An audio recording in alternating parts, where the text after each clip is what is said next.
Only since 1907 have we known much that was worth knowing about wondrous Angkor. In that year, Siam ceded Cambodia in southeastern Asia to the French, who soon began to dig out from the depths of its impenetrable jungle the vast bones of a forgotten city. They found enthroned here, rising in a steady, masterful sweep, the 5 lofty towers of Angkor Wat. Amid such terrifying desolation and amazing mystery as no mortal eye had beheld for hundreds of years. Now the region is gradually being repopulated. Cambodians, believed to be directly descended from the vanished Khmers who built Angkor, frequently come here from neighboring villages for their games and religious dances. Here on the causeway in front of Angkor Wat, we witness what is called a Cambodian wrestling match. But from the antics of the contestants, it might as well be a boxing bout, a game of rugby, a musical comedy, or all 3 combined. Anyway, let's wait a moment and try to guess just what they are striving to do.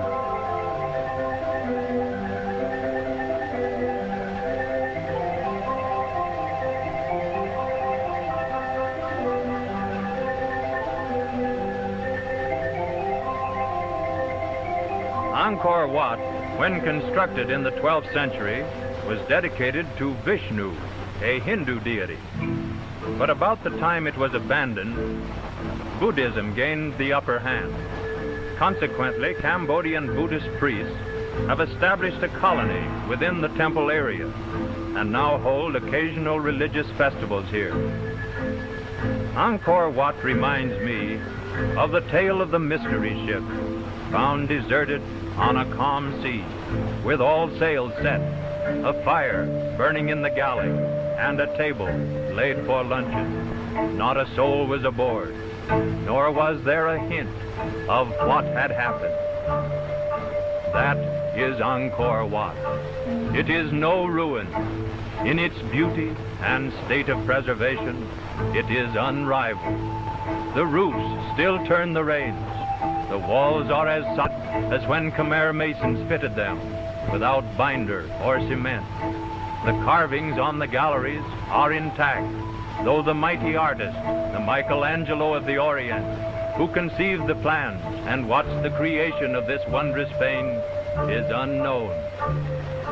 A mile north of the Wat is a gateway to Angkor Thom, once a city of 1 million inhabitants. In its center is the Bayon, a Hindu temple, the best designed, the most original, and to me, the most impressive of Angkor's 600 monuments that have been, or are being, lifted from the jungle.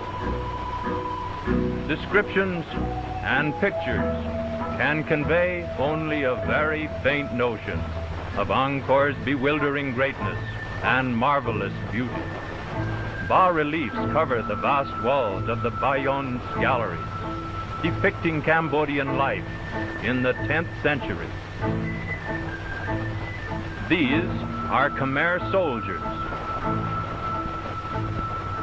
Each of the Bayon's 51 stone towers represents the head of Siva, a prominent Hindu deity, and each has 4 elaborately carved faces of varied expressions. They smile grimly under their big, flat noses, maintaining an expression of ironical good nature that neither the slow labor of the forest nor the heavy dissolving rains of at least 6 centuries have availed to destroy. On this elephant terrace, the former kings of Angkor once slept in a tower of gold. This information is embodied in the manuscript of a Chinese envoy who resided at Angkor late in the 13th century. He described the sovereign, possibly this same leper king, as living in a palace approached over a bridge, the stone balustrades of which represent the giant bodies of 7-headed cobras called Nagas. According to the manuscript, all men and women, including the king, wore topknots, but in the bas-reliefs, the Khmer soldiers had short hair, as do all Cambodians today. And they were armed with bows and arrows, exactly like these. Only the king, so the story goes, could dress in flowery garments.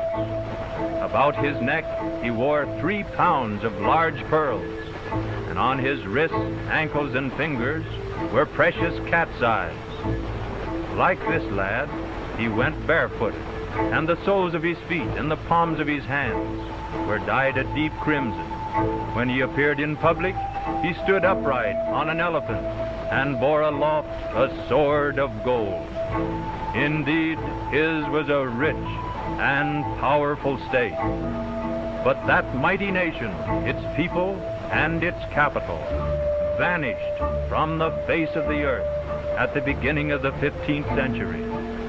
These ruins, so recently extricated from the savage embrace of the jungle, frequently reveal signs of an orgy of pillage. But by whom? Why was this most magnificent of cities utterly abandoned by victor and vanquished and left to the jungle and its denizens? No one knows. All that we do know is that the jungle did swallow it up, and that the Khmer kingdom became as forgotten as if it had never existed.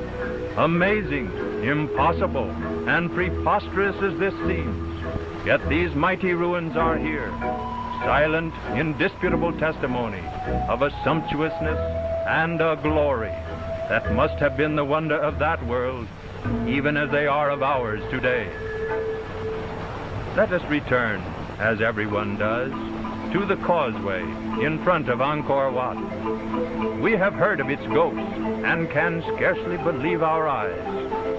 Girls in incredible costumes, with brazen minarets on their heads, enter through the temple gates, looking for all the world like a dancing troupe that has just stepped out of a sculpture piece in one of the temple galleries. Only the tinkling melodies seem real. The girls are like animated wraiths, reenacting the ancient legends of the Khmers. Their dance is a series of postures. Their march step is closely patterned after the gait of an elephant. Observe how these mites of humanity are able to simulate the ponderous caution of the elephant, the slow motion of his stride, quick shift of his weight.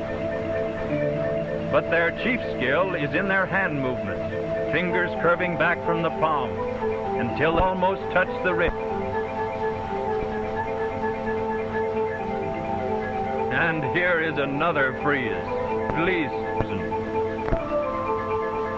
But seriously, it seems but a